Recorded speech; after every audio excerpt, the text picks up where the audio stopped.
Hello, good afternoon. The Duke and Duchess of Cambridge are said to be feeling anger and disbelief after a French magazine published photographs of the Duchess sunbathing topless. St James Palace said publishing the photos was a reminder of the worst excesses of the press and paparazzi during the life of Diana, Princess of Wales, while Clarence House called them a grotesque and unjustifiable invasion of privacy. The photos were taken last week while the couple were staying at a chateau owned by the Duke's cousin. The magazine which published them say they contain nothing shocking. The royal couple were told about the photographs this morning during their visit to Kuala Lumpur in Malaysia, from where our royal correspondent Nicholas Witchell reports. News of the photographs had emerged overnight. At first, when they heard about them over breakfast, William and Kate were said to be saddened. They set out for their first engagement, a visit to a mosque, for which Kate had to be dressed demurely, with her head covered. Both of them removed their shoes. It wasn't until they'd left the mosque and after a visit to a nearby park that officials received copies of what the French magazine had published. Suddenly, the intensity of the reaction changed. Instead of sadness, there was fury. Officials who are used to dealing with the media began talking about a red line having been crossed. The couple's spokesman issued a statement. It spoke of a grotesque invasion of privacy. The statement went on. The incident is reminiscent of the worst excesses of the press and paparazzi during the life of Diana, Princess of Wales, and is all the more upsetting to the Duke and Duchess for being so. William and Kate had gone last week to the chateau in Provence, owned by William's cousin, Lord Linley. It is, officials say, extremely secluded, and yet, unknown to the couple, a photographer was lurking nearby. The pictures which were taken appeared on the front and 5 inside pages of a French gossip magazine, which went on sale this morning. The magazine's editor defended their decision to publish the pictures. One shouldn't dramatise these pictures. The reactions are a little disproportionate. What we saw in the pictures was a young couple that have just married, who are in love, who are beautiful. The whole thing is uncomfortably reminiscent of the recent furore over Prince Harry in Las Vegas. And yet there's an important difference. Harry was at least partly to blame for what happened. The same can scarcely be said of William and Kate. In London this morning, people were sympathetic. We have been there before with Princess Diana, and I think it should be addressed. These people are looking with their long lenses, and they can pick up anything, can't they?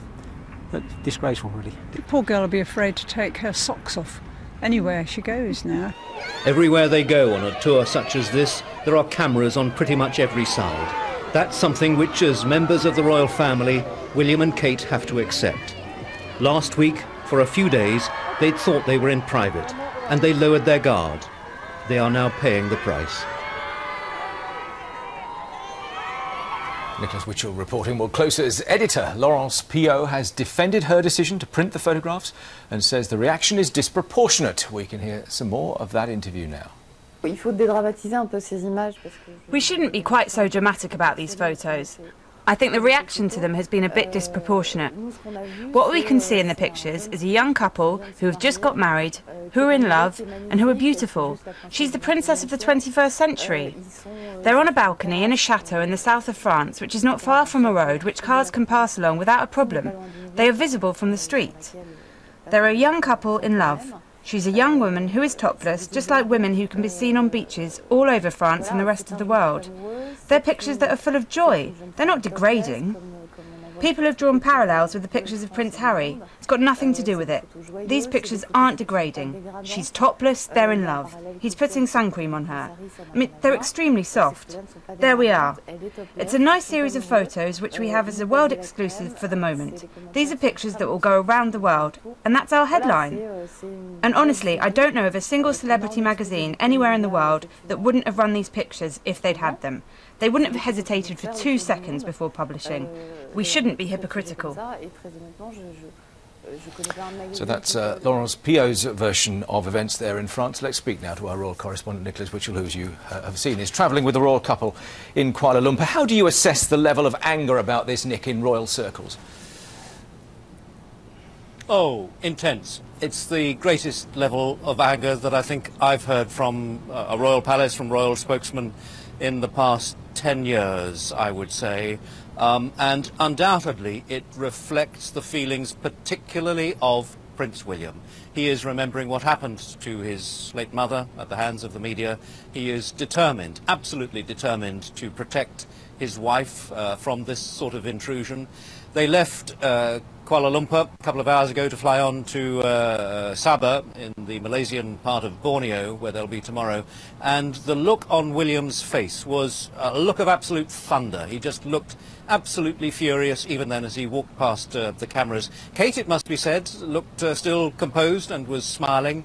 But Prince William, I think, is the driving force behind the anger that is being expressed on their behalf by St. James's Palace. They have, of course, now to take a very important, a big decision in consultation with their advisors and lawyers in both London and Paris as to whether they will pursue legal action against the photographer and or the magazine. And I would sense that William is minded to do so. And I think after the ferocity of the statements that have been issued by St. James's Palace, this phrase that a red line has been crossed, a grotesque invasion of privacy, in a way they have compelled themselves to actually take a stand, and the only way really of taking a stand is to go to law and to seek the protection of the French privacy laws. And as you say, that is a huge decision, and if he decides to do that, enormous consequences in terms of coverage, quite apart from anything else. Yes, it would prolong the story, but I suppose they would conclude that the damage has been done, that any magazine, any publication which is minded to publish these photographs will be doing so now. They will be hoping very much that no British newspaper or magazine will do so, and I think that phrase, a red line has been crossed, is a warning to the British newspaper and magazine industry that they will be watching and that they are minded to take action, and clearly this would be in breach of all the PCC guidelines. I think listening to the French editor of this magazine, she of course rather overlooks the fact that this was a very secluded spot, that they may be lovely photographs in her judgment, but the people in them absolutely did not want to be photographed at that particular moment and in a state of partial undress. And that is the cornerstone of the French privacy law. If you're on private property and you don't have the permission of the people who are being photographed, it is against the law. And I think that they must conclude that if they're not going to take action on this instance, when it would appear to be black and white in their favour, then when are they going to take a stand? Nick, thank you very much for that. Nicholas Witchell there in Kuala Lumpur. Well, let's talk about this a little further now. We can speak to Kate Williams, who is a royal historian. She joins us now via Skype from the south of France. Very good afternoon to you. Thanks for joining us. Good afternoon. We were hearing from the lady who decided to publish these pictures a little earlier, who said that this is all being over-dramatised and this is just some pictures of a young couple who are in love, a young, beautiful couple in love. Do you have any sympathy with that viewpoint? Is it being over-dramatised? Well, no, not really. I don't at all. I mean, that's the accompanying article as well. It's like, oh, it's just a young couple in love, forgetting they were a future king and queen. Well, they're not just a young couple in love, because no one would take a photo of a young couple in love and stick them on the front of a magazine to try and sell copies. I mean, which is clearly what they've done. I mean, it is an invasion of privacy. It's very interesting that Closer magazine in the UK have said this has nothing to do with us, we wouldn't publish these pictures, we are completely two different magazines. It is an invasion of privacy, and the Duke and Duchess of Cambridge were on a private, secluded estate. They were a long way away from anyone. They were behaving just as the people do in the south of France. They were enjoying themselves, getting a proper tan, and these photos have been splashed everywhere. And I think it's very concerning, and it's very interesting what Nicholas Witchell was saying. If they're not going to take action here, when will they? Because simply, this is obviously going to keep on happening, and it has to be stopped, I think, if we're not going to have continual exposures.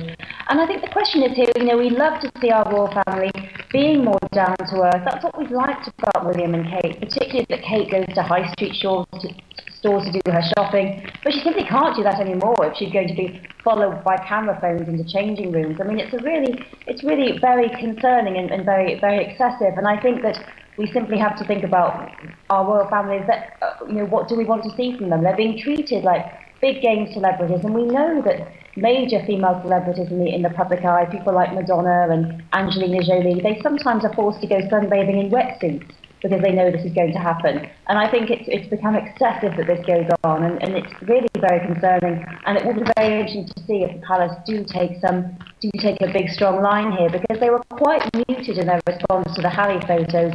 It does seem as if they're being much more intense here, much angrier, and of course making this comparison to Diana's death, to the fact that Diana was hounded by paparazzi. And these days, there's much more media, there's much more internet, there's much more camera phones. The royal governess of the Elizabeth II said royals are only private in the womb, and increasingly that's what it seems like is happening. Royals are being public property, and I think it's very unfair. They're being exploited for money, and there's nothing Kate can do about it. Can I just pick you up on the point you made about parallels being drawn with the time of Princess Diana and the way she was hounded by paparazzi, if you like? You said these pictures are now everywhere. I mean, the fact is that they're not. They've only been published in one French magazine. They have been offered to British newspapers. We've had reports of that and were declined. I mean, it is a different era, isn't it? Yes, I mean, these magazines, they are on sale. It's on sale in France. The French media here are showing the shots, but they're blacking out most of it.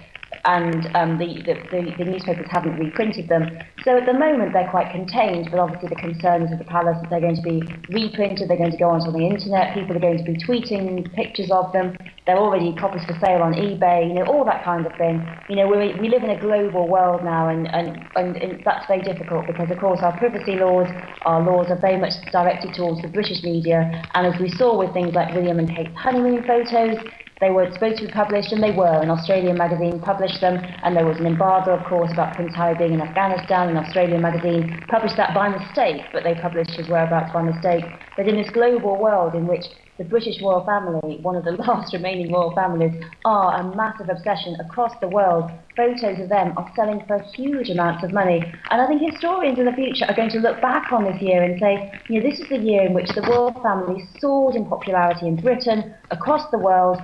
The royal wedding last year, the big celebrations for the Jubilee, the big celebrations for the Olympics, and so much attention on the royal family, marvellous attention, they're so popular, and at the same time, this is the reason why pictures of them are absolutely selling for so much and being on the front of all these magazines. It is because they are so popular, so it's rather a flip side, and I think they're very right, the palace, in saying they want to take immediate action, because these are simply private photos of two people on a private estate, and if they were, it's a bad precedent for all of us. You know, we shouldn't expect to see photos of ourselves wandering around naked in our houses on the front of the newspapers, and neither should they. Okay, Kate Williams, thanks very much indeed for your time.